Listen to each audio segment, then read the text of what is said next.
आज दिनांक 9 जुलाई सन 2025 ईस्वी की शाम तदनुसार आषाढ़ शुक्ल चतुर्दशी संवत 2081 में आप गुरु पूर्णिमा की पूर्व संध्या पर ग्राम रजापुर, मादरा, औरंगाबाद, चांदौद, जिला बुलंदशहर, उत्तर प्रदेश में आप विभिन्न प्रदेशों से बड़े उमंग और प्रेम आस्था के साथ यहाँ पधारे हो। मैं व्यक्तिगत और गुरु ज्ञान मिशन की तरफ से आप सभी का बहुत बहुत आभार व्यक्त करता हूँ, जो आपने इस धूल भरे छोटे से गांव में आकर अपना आध्यात्मिक परिचय दिया है। आपके बीच में बहुत वर्षों से रहा हूं, जितना भी संतों से सीखा है, जितना भी गुरु महाराज ने कहलवाया है, लिखवाया है, वो सब आप लोगों के लिए कहता, लिखता, पढ़ता रहा हूं। अध्यात्म का बहुत प्रसंग होता है, बड़े गहरे, बड़े ऊंचे शब्द अक्षर जिसे कह नहीं पा सकते, लेकिन बस जिए ही जा सकते हैं। इसलिए क्योंकि आज चतुर्दशी है, पूर्णिमा कल होगी, तो गुरु पूर्णिमा पर बात सुबह करेंगे, कल करेंगे। अब बात चतुर्दशी पर करते, 14 पर करते हैं, जो आषाढ़ मास की शुक्ल 14 है, गुरु पूर्णिमा की पूर्व संध्या है। मैं भूमिका न बनाते हुए सीधी बात कहता हूं। एक बार मैंने सुना है, भगवान बुद्ध किसी नगर में जा रहे थे, नगर को जा रहे थे, तो नगर का जो सम्राट था उसको सूचना मिली कि भगवान बुद्ध मेरे राज्य में, मेरे नगर में पधार रहे हैं। तो उस सम्राट ने, जो उनका मंत्रिमंडल का प्रधानमंत्री था, उससे कहा, भाई मंत्री जी, मेरे नगर में भगवान बुद्ध पधार रहे हैं,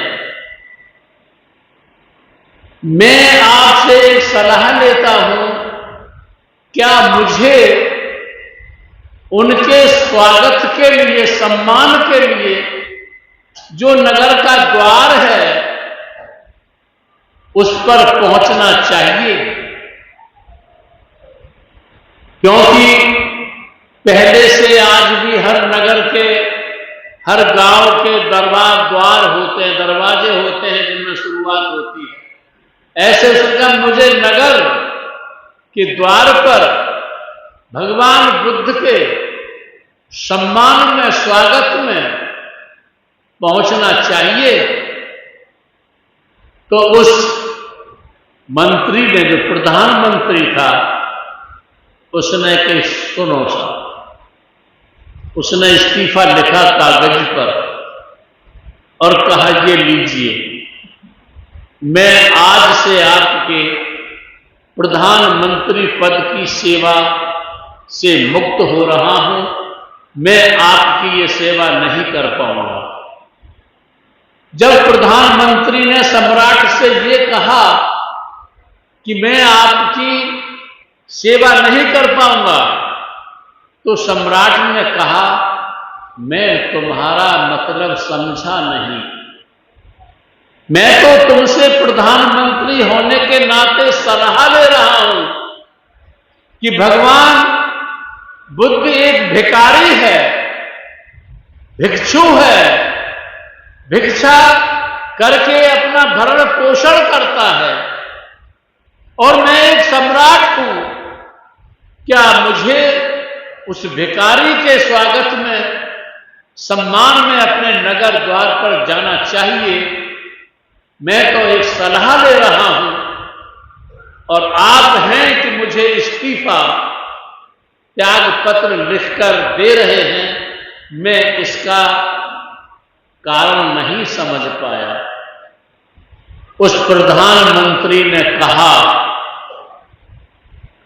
इसका कारण तुम नहीं समझे। इसका कारण यह है कि आपने यह कहकर कि मेरे नगर के द्वार पर एक भिखारी, भिक्षु आएगा, मुझे उसके सम्मान में जाना चाहिए या नहीं चाहिए, ये सीधा आपकी अयोग्यता का प्रमाण है। और मैं किसी अयोग्य व्यक्ति का प्रधानमंत्री बनकर रहना नहीं चाहता। जिसे तो उसने कि मैं समझा नहीं, मुझे समझाओ। उसने कि जिसे तुम भिखारी कह रहे हो, भिक्षु कह रहे हो, ये भी सम्राट था और उस साम्राज्य को महत्व न देकर इसने किसी और बड़े साम्राज्य को महत्व दिया है, जो उस साम्राज्य को छोड़कर, राज्य को छोड़कर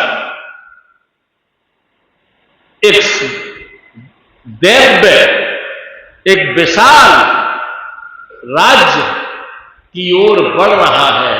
तुम तो इस छोटे से साम्राज्य में, राज्य में ही पकड़े बैठे हो, इससे ही मुक्त नहीं हो पा रहे हो।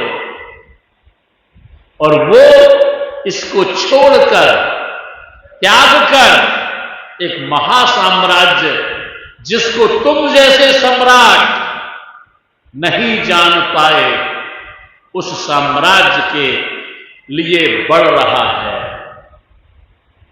ध्यान दें, आज किसी को छोटी सी नौकरी मिल जाती है, वही नौकरी को जीवन का उद्देश्य समझकर उसी में बिता देता है। किसी पर 10 बीघे 100 बीघे जमीन हो जाती है, उसी को जीवन का उद्देश्य समझकर अपने जीवन को बिता देता है। किसी को चंद पद मिलता जाता है, किसी को थोड़ा लाभ मिल जाता है, उसी में अपने जीवन को गुजार देता है और वही उसके जीवन का लक्ष्य हो जाता है। भूल जाता है कि इस दुनिया से भी आगे कोई दुनिया है और इन उपलब्धियों से आगे भी कोई उपलब्धि है। जितने भी हमने लिखा है, किसी महात्मा का वाक्य में दोहराया करता था कि वीराना जबकि हम हुए तो बस्ती नजर पड़ी, और जब खाक सारी हम हुए तो कुछ हस्ती नजर पड़ी। आज दुनिया जिनकी दीवानी है, चाहे वो भगवान बुद्ध थे, चाहे वो महावीर थे, चाहे वो जरथुस्त्र थे, चाहे सुकरात थे, चाहे कबीर थे, चाहे रविदास थे, चाहे गुरु नानक थे, चाहे पलटू थे, चाहे संत सबरेज थे, चाहे मंसूर थे, और चाहे वो राधा स्वामी दयाल थे, जितने भी महापुरुष हुए हैं, ये सब दिखाने के लिए बहुत गरीब थे।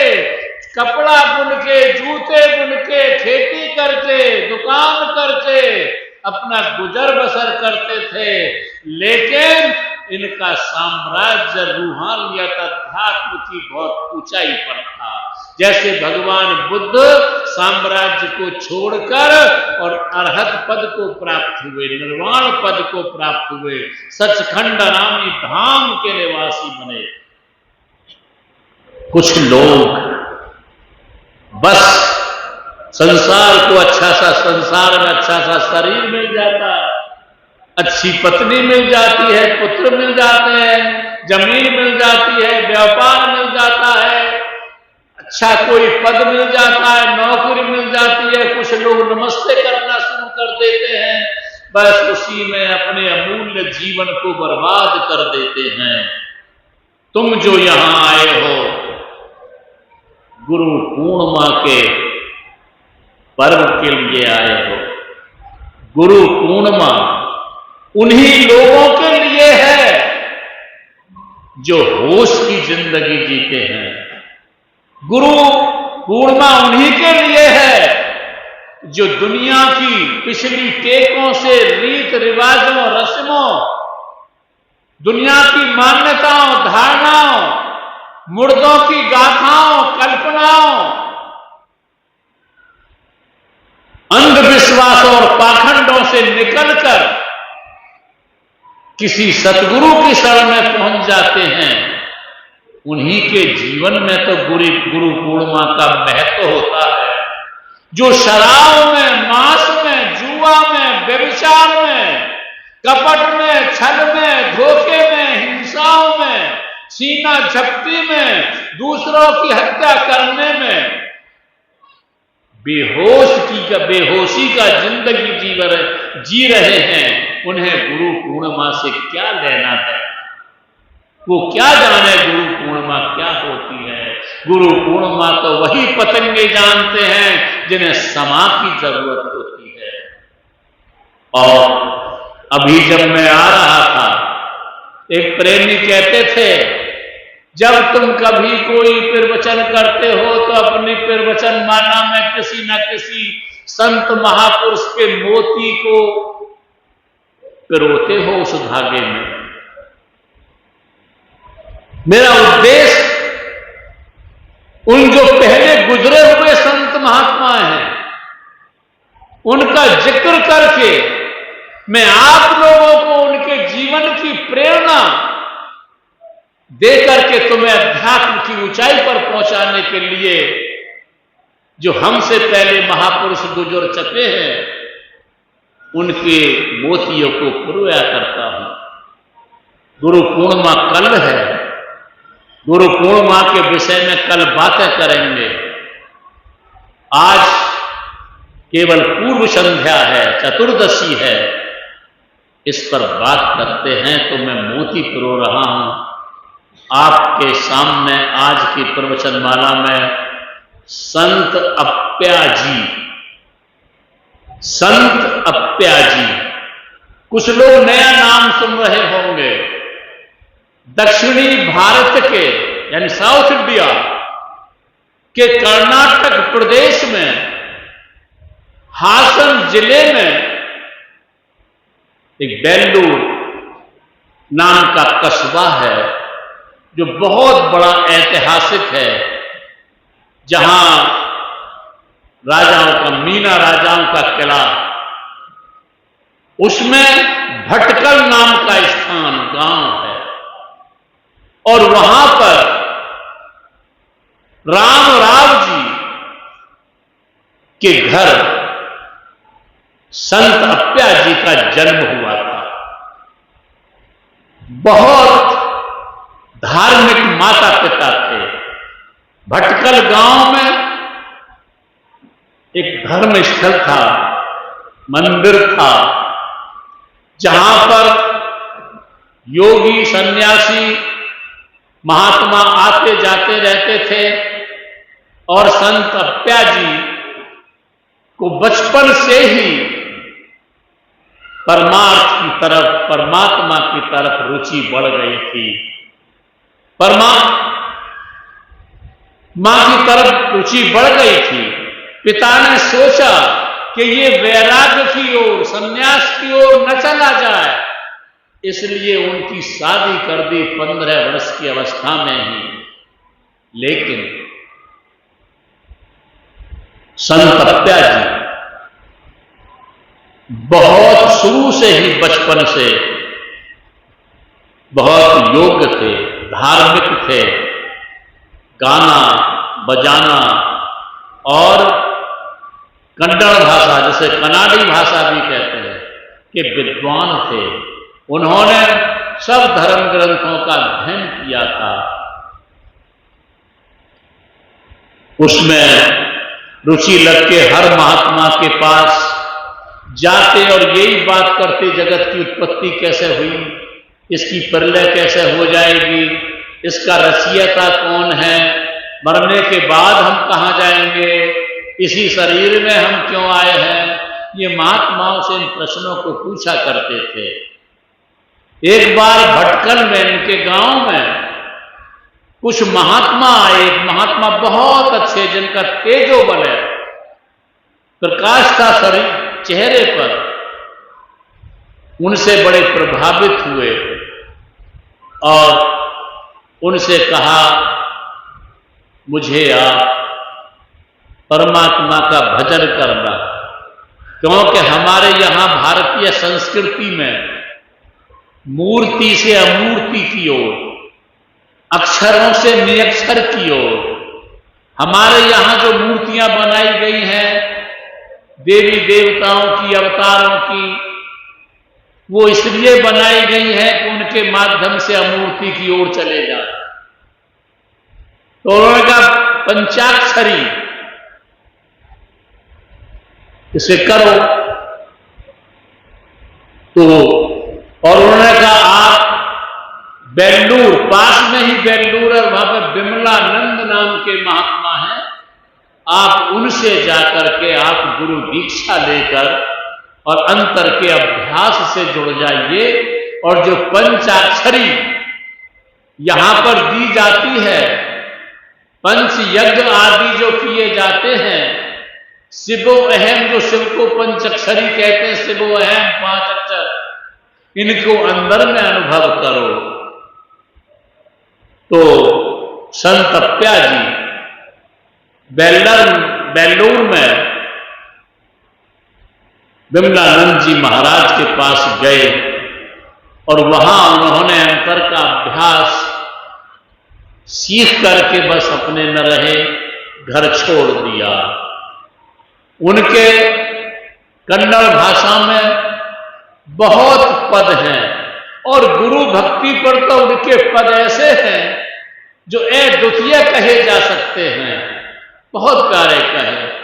और वो जीवन भर अप्या जी परमात्मा का ध्यान सुमरन करते करते, ऐसा लिखा है उनके बारे में कि वो बैठे बैठे एक दिन अपने ही शरीर में सिमट गए और उस जगह उनके प्रेमियों ने उनकी समाधि बना दी और वही उनके इष्ट का मंदिर है, जो आज तक वहां मेला लगता है उनके प्रेमियों का।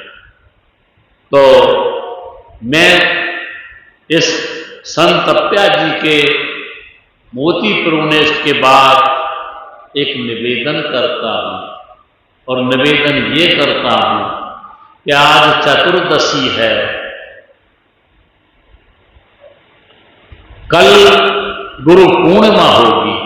इस गुरु पूर्णिमा को व्यास पूर्णिमा भी कहते हैं, क्योंकि इसी दिन से व्यास जी का जन्म माना जाता है, जिन्होंने दुनिया को वेदों की विभक्ति की थी, जिन्होंने इस आज कितने ही ग्रंथों का भाष्य किया था, और इसको बुद्ध पूर्णिमा भी कहते हैं।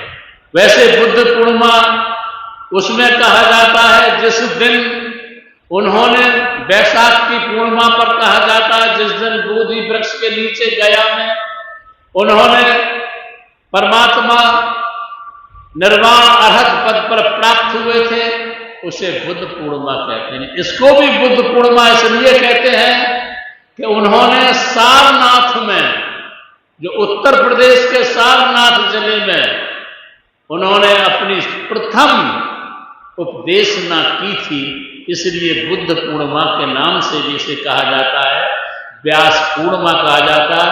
और गुरु पूर्णिमा इसको इसलिए कहते हैं कि जो सत्संगी गुरुमुखी हो जाते हैं, गुरु की शरण में पहुंच जाते हैं, और उनकी ये चतुर्दशी है, 14 है। 14 का मतलब है जो गुरुमुखी गुरु की शरण में पहुंचकर 10 इंद्रियां, 5 ज्ञानेन्द्रिय, 5 कर्मेंद्रिय, 10 इंद्रियां और 4 अंतःकरण, मन चित्त बुद्धि अहम, इन चारों के पार जब भ्रू मध्य में स्थित हो जाता है, उसकी चतुर्दशी बनती है। जो सतगुरु की शरण में पहुंचकर अपनी ज्ञानेन्द्रिय, 5 ज्ञानेन्द्रिय, 5 कर्मेंद्रिय, 4 अंतःकरण, मन चित्त बुद्धि अहम से ऊपर उठकर भ्रू मध्य पर स्थित हो जाता है, उसकी चतुर्दशी बनती है। और जो मनमुख होते हैं, गुरु की शरण में नहीं जाते, उनके जीवन में कभी शुक्ल पक्ष नहीं होता, उनके जीवन में केवल कृष्ण पक्ष, जिसे वदी भी कहते हैं, जो पिंड के विषयों के चक्रों में ही अपने जीवन को गुजार देते हैं, उनके जीवन में कभी गुरु पूर्णिमा से पूर्व की चतुर्दशी नहीं आती। निगुरे लोग, यद्यपि जब भी उनको गुरु मिल जाएगा, आंखें खुल जाएंगी, तभी वे भी लाल हो जाएंगे। कबीर की वाणी है कि जागे हैं सो लाल हैं, सो में है सो लाल, और जाग जाग के सो गए उनके बुरे हवाल। जो अभी गुरु की शरण में नहीं पहुंचे हैं, वो भी जिस दिन गुरु की शरण में पहुंच जाएंगे, वो भी एक दिन लाल हो जाएंगे। और जो गुरु की शरण में पहुंच गए हैं, वो तो लाल हो ही गए हैं। और जो जाग जाग कर सो गए हैं, जो गुरु की शरण में पहुंच जाते हैं और विषयों में लिप्त होकर पूर्ववत हो जाते हैं, उनके बुरे हवाल होते हैं, वो काल माया के डंडे खाते हैं। तो हमारी भारतीय संस्कृति में कुछ लोग, इसे हम विश्व गुरु कहते हैं। भारत को विश्व गुरु इसलिए कहते हैं कि जिंदगी का कोई भी, चाहे वो आर्थिक कार्य है, चाहे सामाजिक कार्य है, चाहे राजनैतिक कार्य है, चाहे वैज्ञानिक कार्य है, चाहे आध्यात्मिक कार्य है, लेकिन बिना गुरु के किसी भी विषय में आदमी सफल नहीं हो सकता। उसे गुरु बनाना ही पड़ता है, गुरु के पास जाना ही होता है, चाहे वो व्यापार कर रहा है, चाहे वो वैज्ञानिक है, चाहे वो सामाजिक है, चाहे राजनेता है, चाहे वो धर्म नेता है। तो बिना गुरु जीवन का कोई भी लक्ष्य प्राप्त नहीं होता, इसलिए भारत विश्व गुरु कहा जाता है। कोई भी मनुष्य बिना गुरु के कामयाब नहीं होता। और एक बार को दुनिया के कार्य बिना गुरु के कर सकते हो। रोटी खा सकते हो, कपड़ा बना पहन सकते हो, सवारी में जा सकते हो, कोई भी फसल पैदा कर सकते हो, कोई पैसा कमा सकते हो, पद कमा सकते हो, लेकिन आंतरिक रूहानियत अपने भीतर उस परमात्मा के स्वरूप को, परमात्मा के प्रकाश को, परमात्मा की आवाज को आप बिना गुरु के नहीं सुन सकते। इसके लिए तो आपको किसी न किसी गुरु के शरण में जाना ही होगा। कुछ लोग हैं जो हमारे पहले सिद्ध अवतार गुरु या योगी गुजर चुके हैं, और वो अपने लेख इस दुनिया में अपने धर्म ग्रंथों में छोड़ चुके हैं। उनको ही अपना गुरु समझकर, गुरु के वाक्य समझकर अपनी जिंदगी जिए चले जाते हैं, लेकिन मौजूद के गुरु के पास नहीं पहुंचते। वो बीते हुए समय के गुरुओं के उपदेशों को ही ग्रहण करके अपने जीवन को जिए चले जाते हैं और किसी जिंदे सतगुरु की शरण में नहीं पहुंचते। जिस दिन भी उन्हें सच्ची प्यास लगेगी परमात्मा के नाम की, उस दिन वह पूरे गुरु के पास पहुंचेंगे। मुर्दा गुरुओं से उठकर जिंदा गुरुओं के पास पहुंचेंगे और जिंदा गुरुओं से जैसे मुर्दा जो गुजर चुके हैं उनसे आमना सामना तुम्हारा कभी नहीं हुआ था, जिनसे आमना सामना हुआ था वो अपना कल्याण करके चले गए।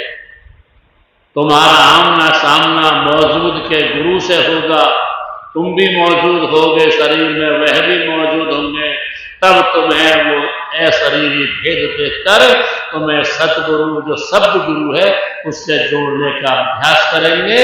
बस मैं ज्यादा लंबी बात न करके यही विराम करूंगा, क्योंकि बहुत प्रेमी दूर दूर से आए हैं और इंतजार कर रहे हैं कि हमारा नंबर कब आएगा भजन गाने का। तो गुरु पूर्णिमा पर सुबह बात करेंगे। तुम्हारी गुरु पूर्णिमा कैसे होगी, अब बस मैं यहीं अपनी वाणी को विराम देता हूं कि तो आप गुरु पूर्णिमा की पूर्व संध्या पर चतुर्दशी 14 के योग्य हो जाए तो तुम्हारी जिंदगी में पूर्णिमा अवश्य आ ही जाएगी। और आज रात के 1 बजने के बाद गुरु पूर्णिमा शुरू हो जाएगी, सुबह बातें करेंगे। आपने मेरी बात को बड़ी शांति और प्यार से सुना है, इसके लिए मैं आपका बहुत बहुत आभारी हूं। और अंत में आपके अंदर बैठे उसी कुल मालिक को राधा स्वामी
स्वामी जी की